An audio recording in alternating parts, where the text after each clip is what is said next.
우리 혁상 형제가 방금도 기도했지만 저는 여러분들의 기도가 참 좋아요. 우리 어른들의 기도는 뭔가 답답해. 딱딱하고 답답하고 뭔가 이렇게 공식이 있는 것 같아.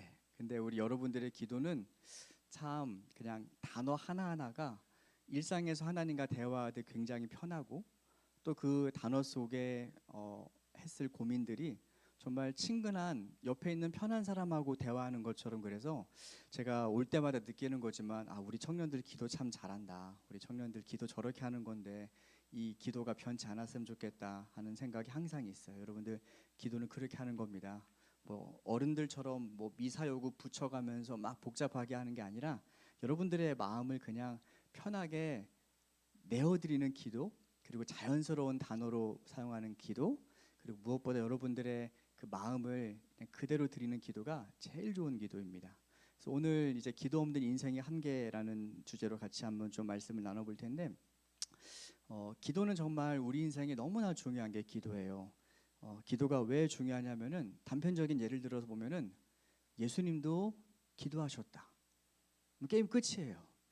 예수님이 기도하셨는데 그 능력이 많으신 분이 새벽 시간에 기도하시고 어떤 일을 하기 전에 기도하시고 제자들 선택하기 전에 기도하시고, 아니 능력이 많은 그 예수님이 기도하셨는데 여러분은 왜 기도 안 하세요?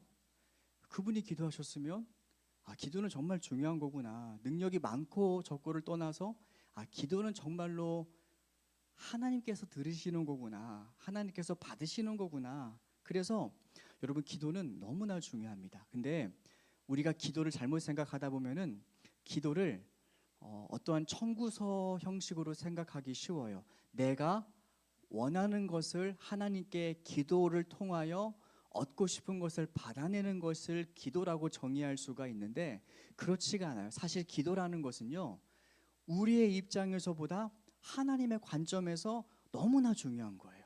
왜 그러냐면은 하나님이 우리 인생을 돕고 싶어요. 하나님이 우리 인생을 이렇게 만져주고 싶어요. 그런데 기도가 없으면 하나님이 그 사람에게 갈 수가 없어요. 그러니까 기도는 하나님이 그 사람을 돕고 싶어도 기도라는 인프라가 올라오지 않으면, 기도라는 그 통로가 구축되지 않으면 하나님이 갈 수가 없어요. 그래서 하나님의 입장에서 너무나 중요한 거예요.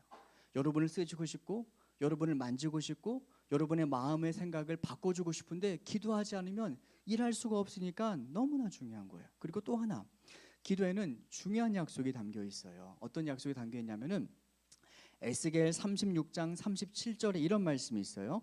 주 여호와께서 이같이 말씀하셨느니라. 그래도 이스라엘 족속이 이같이 자기들에게 이루어 주기를 내게 구하여야 할지라. 이거 무슨 말이냐면은 하나님께서 앞에 수많은 좋은 약속들을 막 다 해놓으셨어요. 내가 이렇게 할 거고 회복할 거고 너를 세울 거고 이렇게 할 건데, 에스겔 36장 37절, 그래도 이같이 자기들에게 이루어 주기를 내게 구하여야 할지라. 그러니까 우리를 향하신 하나님의 계획과 복은 정말 많은데 누구에게 주시냐면은 구하는 자에게 주시겠다라고 말씀을 하십니다. 그래서 우리는 이 기도라는 것을 우리 관점이 아니라 하나님의 관점에서 다시 한번 생각해 볼 필요가 있습니다. 또 이사야 62장 6절과 7절 이런 말씀이 있어요. 잘 들어보세요. 너희 여호와로 기억하시게 하는 자들아, 너희 여호와로 기억하시게 하는 자들아, 너희는 쉬지 말며 그를 쉬지 못하시게 하라. 좀 말이 어렵죠. 이게 무슨 말이냐면은 우리가 자꾸 내뱉고 하나님 그 약속 기억나시죠? 하나님 제 생각, 제 마음, 제 고백 그때 기억하시죠? 우리가 자꾸 하나님을 기억하게 하래요. 그런데 이렇게 말씀하세요. 너희는 쉬지 말며. 그러니까 하나님을 기억하시게 하는 그 일을 쉬지 말라라는 거죠. 그 다음에 뭐라 기록되어 있냐? 그로, 하나님이죠. 그로 쉬지 못하시게 하라. 그러니까 우리가 기도할 때 하나님이 안 쉰다는 거예요. 우리가 기도할 때 하나님은 우리의 눈에 보이지 않고 우리의 생각 속에는 잘 느껴지지 않을 수 있지만, 그런데 분명한 것은 그로 쉬지 못하시게 하라. 그러니까 우리가 기도할 때 누가 일하신다고요? 하나님이 일하신다고요. 너무나 중요합니다. 그래서 우리 인생 가운데 우리가 기도하는 동안 하나님은 어디선가 우리 인생을 위해서 사람을 준비하시고 환경을 준비하시고 때와 기회와 모든 것들을 다 준비하고 계시니까 그 하나님이 일하시도록 기도하라라는 겁니다. 근데 여러분, 만약에 이거를 반대로 뒤집어 한번 생각해 볼게요. 내가 만일 기도하지 않는다라는 것은 반대로 어떤 의미가 될까요? 내가 기도하지 않는다라는 것은 어떤 의미냐면요, 첫 번째, 하나님께서 일하시는 것을 멈추게 하겠다. 그러니까 이런 말하고 똑같아요. 내가 하는 모든 일에 기도 없이 내가 모든 일을 한다는 것은 무슨 말이냐면은 하나님을 나의 인생에서 배제하겠다라는 거하고 똑같은 말이에요. 우리가 기도하지 않으면 하나님은 우리 인생을 통하여 일하시지 않고 우리 인생에 간섭하지 않으니까, 여러분, 기도하지 않는다는 것은 하나님께 어떤 의미냐면요, 하나님 내 인생에 그만 간섭하세요. 내 인생 내가 알아서 살게요 하는 거하고 똑같은 의미입니다. 또 두 번째, 우리가 기도하지 않겠다라는 것은 하나님의 도움을 거절하겠다라는 것이고요. 하나님의 도움을 거절하겠다라는 것은 어떤 의미냐면은 그냥 주어지는 환경대로 살다 가겠습니다라는 거예요. 하나님의 도움 없이 그냥 내 인생에 힘들면 힘든 대로, 뭐 이렇게 되면 되는 대로, 그냥 흘러가면 흘러가는 대로 그냥 살겠다는 거예요. 하나님의 수많은 능력과 도움을 다 거절하겠다는 거예요. 그리고 세 번째, 중요합니다. 이거 기도가 없다라는 것은요, 어떤 의미가 있냐면 내가 내 인생을 아니면 우리의 가족을, 우리의 공동체를 향한 하나님의 일을 방해하겠다라는 거하고 똑같아요. 우리가 생각할 수 있죠. 하나님, 저는 하나님께서 일하시는 것을 방해할 생각이 전혀 없어요. 제가 기도하지 않는 것은 그냥 제 인생 그냥 저 혼자 이렇게 살 뿐이고 저는 하나님의 인생을, 하나님의 계획을 방해할 생각이 전혀 없어요. 우리는 그렇게 말하지만 여러분, 중요한 게 있는데 잘 보세요. 기도하지 않으면 그 사람은 그 사람의 수준대로밖에 살 수 없습니다. 그러니까 기도하지 않으면 그 사람의 감정과 생각과 능력만큼밖에 살 수 없습니다. 그럼 그 사람은 모든 일을 해도, 무슨 일을 해도 자기의 생각과 능력과 경험대로만 판단하며 살아요. 하나님은 우리 공동체를 통하여 좀 더 큰 일을 하고 싶은데 기도하지 않으면 야, 그거 안 돼. 될 것 같냐? 이를 방해해요. 우리 가정이라고 생각해 보세요. 제가 부모예요. 제가 부모인데 우리 자녀에게 하나님께서 어떤 계획을 막 하시고 일하고 싶어 하세요. 근데 부모가 기도하지 않아요. 아유, 아니야. 돈이 제일 중요해. 돈 벌어야 돼. 다른 거 필요 없어. 일단 무조건 좋은데 학원 막 돌리고. 그러니까 여러분, 기도하지 않는다는 것은 무슨 말이냐면은 우리 인생의 주변에 일하시겠다는 모든 하나님의 계획을 내가 내 생각과 내 수준으로 다 방해하겠다는 거하고 똑같은 거예요. 사실 이거는 굉장히 큰 하나님 앞에서는 반역이고 하나님을 거절하는 것입니다. 사실 돌아보세요. 여러분은 지금까지 수많은 일들 속에서 하나님을 거절하며 살아왔었어요. 내 경험, 내 생각, 내 수준, 내 능력대로만 살아왔던 것. 왜 그랬을까요? 기도가 없었기 때문에 그런 겁니다. 그래서 여러분, 진짜로 기도해야 됩니다. 사실 우리는 다 기도하지 못하는 핑계가 있어요. 여러분 왜 기도하지 못하십니까? 하면 여러분들 그러겠죠. 기도할 시간이 없어요. 기도할 시간이 없겠죠. 근데 유튜브 볼 시간은 많아요. 여러분 왜 기도하지 않으십니까? 바빠서 기도 못해요. 근데 여러분 돌아보면은 여러분 놀고 싶은 거, 만나고 싶은 거, 하고 싶은 건 다 해요. 근데 꼭 기도할 시간만 없대. 이게 왜 그러냐면요, 하나님이 내 인생에 우선순위가 없으니까 그래요. 하나님을 내 인생에 우선순위로 모셔서 내가 그분을 인정하지 않으니까 그분에게 시간을 내어드리는 게 아까운 거예요.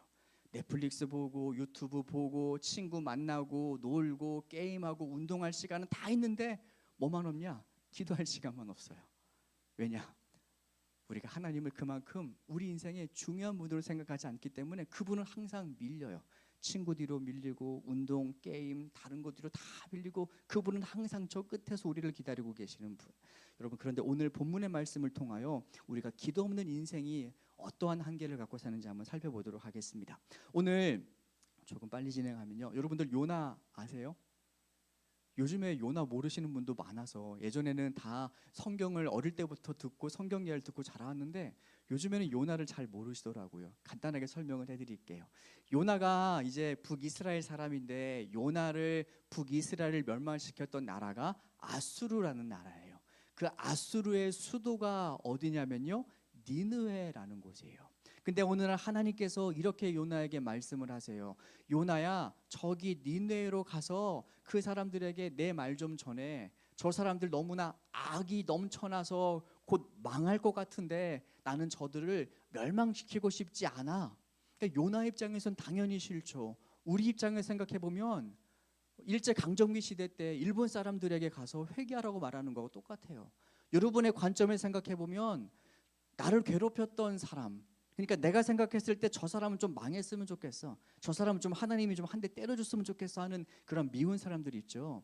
그 사람들에게 가서 지금 회개하라고, 내가 용서하겠다고 이런 메시지를 전하라는 거하고 똑같은 거예요. 요나가 당연히 싫죠. 요나가 그래서 하나님의 말씀을 듣지 않고 니느웨로 가지 않고 반대 방향인 다시스로 도망을 가게 됩니다. 하나님의 그 뜻을 거절하겠다라는 거죠. 우리가 생각해 볼 게 하나 있는데요. 하나님의 우리의 생각은 다 알 수가 없어요. 하나님의 뜻은 우리가 다 헤아릴 수 없어요. 그런데 여러분, 하나님은 우리에게 어떻게 말씀하시고 우리 인생에 어떻게 간섭하시느냐, 여러분 이거를 잘 알고 계셔야 됩니다. 반복적인 내 속의 갈등, 반복적인 내 속의 찔림, 혹은 반복적인 내 마음 가운데 주시는 은혜, 질책, 이런 것들이 있다면 그것은 하나님께서 여러분에게 주시는 사인일 때가 많습니다. 말씀을 통해서든지 기도를 통해서든지 친구를 만남을 통해서든지 내가 무엇인가 불편하게 여겼던 그것, 돌아가야 될 줄 알지만 돌아가지 않고 있는 그것을 자꾸 건드려요. 하나님께서 말씀을 통해서, 기도를 통해서, 만남을 통해서. 그러면 뭐냐면요, 그거는 내가 순종해야 끝나는 것입니다. 순종하지 않고 계속 버티면 버틸수록 무슨 일이 벌어지냐, 배울 때까지 반복이 돼요. 여러분, 역사도 똑같고 인생도 똑같습니다. 배우지 못한 수업은 계속 반복이 돼요. 내 속에 더러운 성격, 그 성격 고치지 않으면 계속 그것 때문에 인간관계가 계속 어려워져요. 그래서 여러분, 다시 말씀드리면 여러분 마음 가운데 하나님이 계속적인 찔림, 은혜, 질책, 어떠한 느낌, 이거 순종해야 되는 거 아닌가, 갈등을 주신다면 그것은 하나님이 지금 하기를 원하시는 겁니다. 요나가 도망갑니다. 요나가 도망갔을 때 어떤 일이 벌어지느냐, 첫 번째 하나님을 떠난 형통을 조심해야 됩니다. 다시 말씀드립니다. 하나님을 떠난 형통을 조심해야 됩니다. 요나가 니느웨로 가지 않고 다시스로 가야 되는데 다시스로 가는 배편이 있어요. 근데 다시스는요, 당시 이스라엘 사람들이 갈 수 있는 가장 먼 경로가 다시스예요. 근데 요나에게 희한한 일이 벌어져요. 우리 화면을 다시 한번 띄워주시면 우리 3절 말씀을 한번 보실까요? 3절. 그러나 요나가 여호와의 얼굴을 피하려고 일어나 다시스로 도망하려 하여 욥바로 내려갔더니, 저기 보세요. 어떻게 해요? 마침. 참 희한한 일이죠. 다시스로 가는 그 배는 자주 있는 배가 아니에요. 그리고 먼 항로이고 먼 곳이기 때문에 가는 사람도 많지 않아요. 그런데 마침, 또 보세요. 마침 가는 배를 만난지라 여호와의 얼굴을 피하여 그들과 함께 다시스로 가려고 뱃삭을 주고 배에 올랐더라. 배값도 만만하지 않았을 거예요. 그런데 주머니를 뒤져보니까 나에게 배값이 있네요. 그래서 요나는 그 다시스로 가는 배를 타요. 보세요. 하나님의 말씀을 안 듣고 도망을 나왔는데 모든 것이 다 형통해요. 다시스로 가는 배도 만났죠. 주머니를 보니까 거 지불할 돈도 있죠. 요나가 그 순간 생각했을 거예요. 나 잘 선택했다. 역시 내가 한 건 다 오라. 진작 이럴 걸. 하나님 말씀 안 들어도 충분히 살 길이 있네. 아마 요나는 그 순간 생각했을 거예요. 여러분, 이때가 정말 위험한 때입니다. 여러분은 하나님의 자녀들인데, 하나님께서 여러분을 택하셔서 여기 있는 사람들인데, 하나님을 떠났음에도 불구하고 일이 잘 풀리고 있다, 혹은 내가 기도하지 않고 있음에도 불구하고 일이 지금 순조롭게 진행되고 있다, 여러분 그때가 진짜 위험한 때입니다. 왜냐하면 자기가 잘못한지를 몰라요. 모든 일이 잘 이루어가고 있으니까. 여러분, 그래서 하나님을 떠난 형통은 조심해야 됩니다. 두려워해야 돼요. 만일 생각해 보세요. 요나가 다시스로 도망가려고 욥바 항구로 내려갔는데 배가 안 와요? 그럼 배가 안 올 동안에 무슨 생각할까요? 아, 이거 진짜 하나님 말씀 들어야 되나? 그 생각하겠죠. 배를 타야 되는데 지불할 배값이 없어요. 아, 돈이 없네. 돌아가야 되나? 만약에 우리 인생에 그러한 불편함이 있거나 일이 막혀 있다면 우리는 생각했을 거예요. 하나님이 원치 않으시나? 내가 잘못 가고 있나? 우리의 방향과 마음을 점검했을 거예요. 근데 요나는 어떠냐면요, 모든 일이 다 순조롭게 술술술 풀려요. 여러분, 이 다음 구절이 중요합니다. 요나의 이야기를 보면은 요나의 삶 가운데 반복적으로 나타나는 단어가 있는데 그게 뭐냐면요, 내려가다라는 단어예요. 내려가다. 1장 3절 말씀 다시 한번 볼까요? 1장 3절. 자, 내려가도 어디 있나요?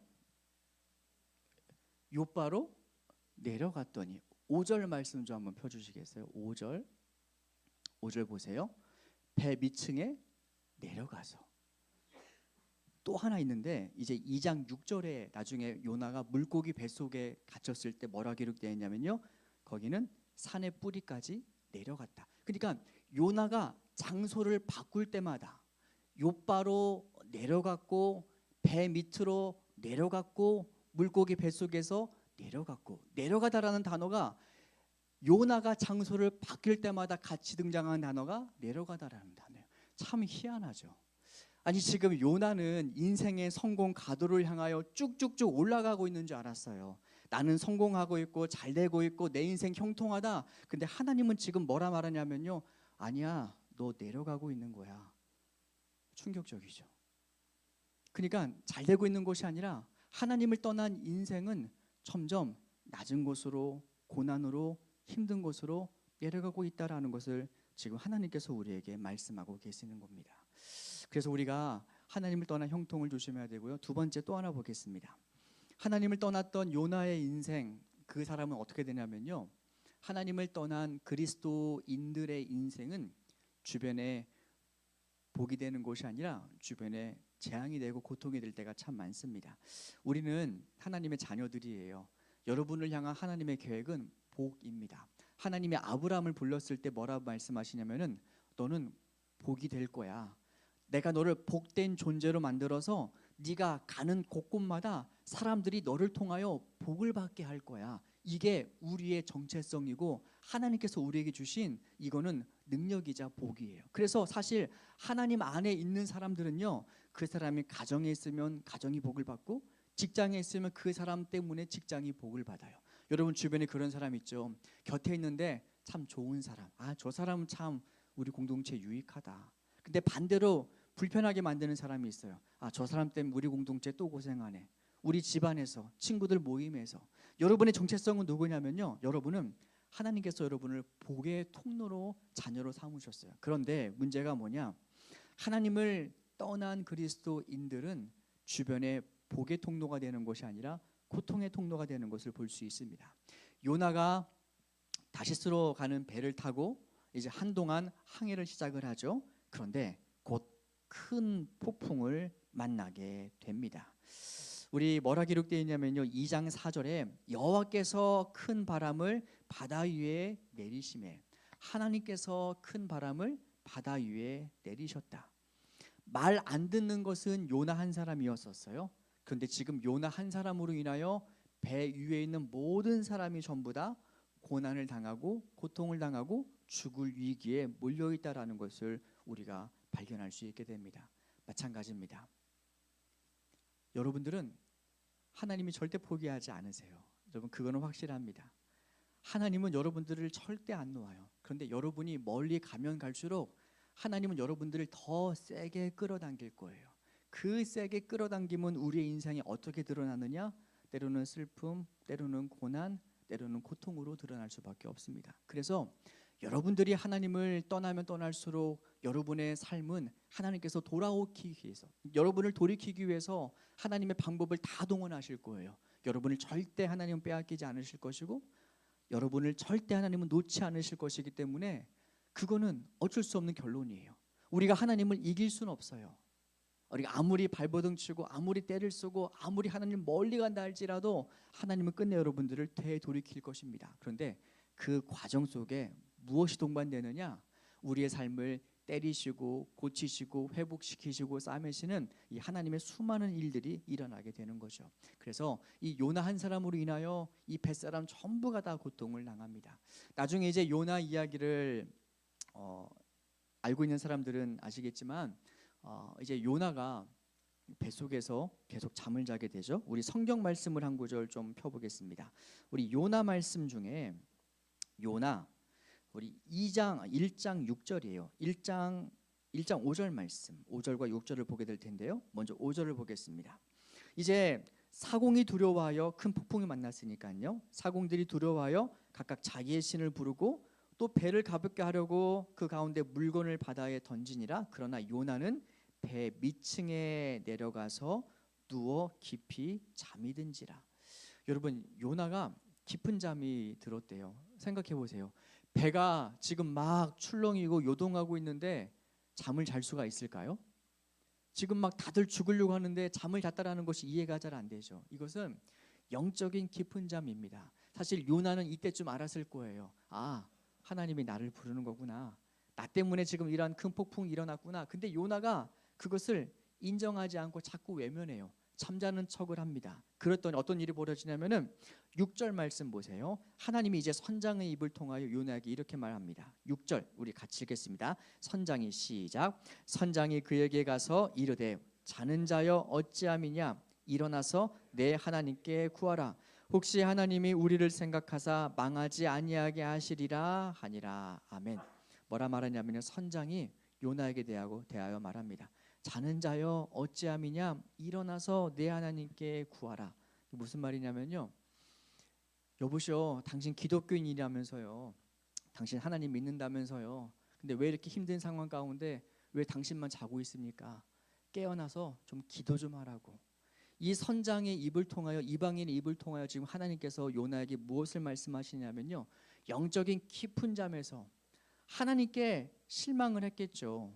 하나님이 내가 원하는 뜻대로 기도를 들어주지 않아서, 혹은 하나님이 내가 원하는 방향과 내가 이루고 싶은 것들을 계속 응답하지 않으시니까 하나님께 실망했겠죠. 그래서 요나는 기도를 끊어버린 겁니다. 영적으로 깊은 잠에 빠지게 된 겁니다. 근데 지금 하나님께서 뭐라 말씀하시냐면은 선장의 입을 통하여 자는 자여 어찌 됨이냐 일어나 내 하나님께 구하라. 오늘 여러분들에게 주시는 하나님의 말씀입니다. 여러분들이 왜 기도를 안 하시는지 저는 잘 모르겠어요. 뭐 여러 가지 이유가 있겠죠. 기도해도 소용없다고 생각하시는 분들이 계실 거고, 아니면 내가 정말 간절히 기도했는데 그게 응답 안 됐기 때문에 이제는 기도를 더 이상 하기 싫을 수도 있겠고요. 아무튼 잘 모르겠어요. 근데 분명한 건 뭐냐면 하나님이 오늘 우리에게 말씀하세요. 자는 자여 어찌 됨이냐 일어나 구하라. 하나님이 지금 다시 여러분 기도를 시작하라고 하십니다. 우리가 기도할 때 알아야 될 두 가지 분명한 것이 있습니다. 첫 번째, 기도의 응답은 누가 결정하냐면요, 하나님이 결정하세요. 내 인생에서 무엇이 최선의 응답인지는 나는 잘 몰라요. 누가 하시냐면요, 하나님이 하세요. 그래서 여러분의 기도가 응답 안 되었다고 좌절할 필요 없고 실망할 필요 없어요. 왜냐? 우리의 기도의 응답의 최선은 하나님이 결정하시니까. 단지 우리는 뭐만 하면 된다? 내가 기도하면 하나님은 하나님의 최선으로 일하신다. 여러분, 이 분명한 믿음이 하나 있어야 됩니다. 두 번째, 기도는 쌓인다라는 겁니다. 기도는 허공이 흩어지는 것이 아니에요. 내가 어떠한 목적을 향해서 열심히 기도했는데 그것이 이루어지지 않았어요. 그럼 그동안의 모든 기도가 다 사라져버린 것일까요? 아니에요. 기도는 하나님의 금 향로 안에 계속 차곡차곡 쌓이게 됩니다. 그래서 어느 순간 어느 때에 하나님이 이것 때문에 그때 응답하지 않으셨던 거구나. 하나님이 이렇게 하시려고 내게 응답하지 않으셨던 거구나. 여러분, 그때와 그 시기는 분명히 있습니다. 그래서 여러분들 제발 기도했으면 좋겠습니다. 저에게도 여러분 만날 때 20살 때 하나님께서 제게 주셨던 말씀 한 구절을 제가 붙잡고 지금까지도 힘들 때마다 그 기도를 드려요. 어떤 말씀을 했냐면요, 진로를 놓고 결정할 때 잘 몰랐을 때 하나님 제가 어떤 선택을 해야 됩니까? 근데 하나님께서 제게 말씀 한 구절을 주셨어요. 이제 가라 내가 내 입과 함께 있어 할 말을 가르치리라. 근데 이 말씀을 제가 지금까지 붙들고 기도합니다. 언제요? 잘 방향을 모를 때, 정답을 모를 때, 선택이 헷갈릴 때 그냥 그 말씀 가지고 기도해요. 하나님 그때 말씀하신 거 기억하신가요? 이제 가라 내가 내 입과 함께 있어 내가 할 말을 가르치리라. 하나님 제게 가르쳐 주세요. 여러분 그래서 그 기도가 지금까지 저를 인도하는 하나님의 은혜가 되었고 또 하나님께서 저를 여기까지 인도하신 우리 하나님의 응답이 된 것입니다. 여러분들에게도 이 기도가 있었으면 좋겠어요. 여러분 기도를 놓지 마세요.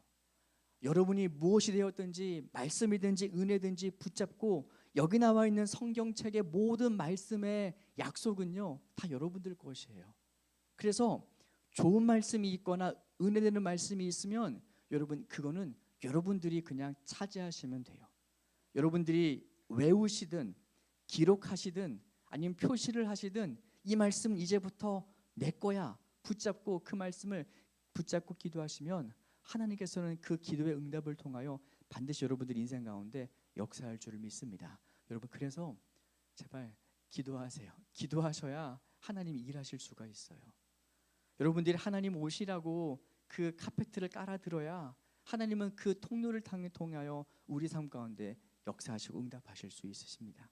여러분 다시 한번 말씀드리지만 기도 없는 형통한 인생은 오히려 두려워해야 되고 기도 없는 인생은 올라갈 수 있는 길에 분명한 한계가 있지만 그러나 하나님께서 기도하는 인생은 반드시 끌어주시고 붙잡아 주실 줄 믿습니다.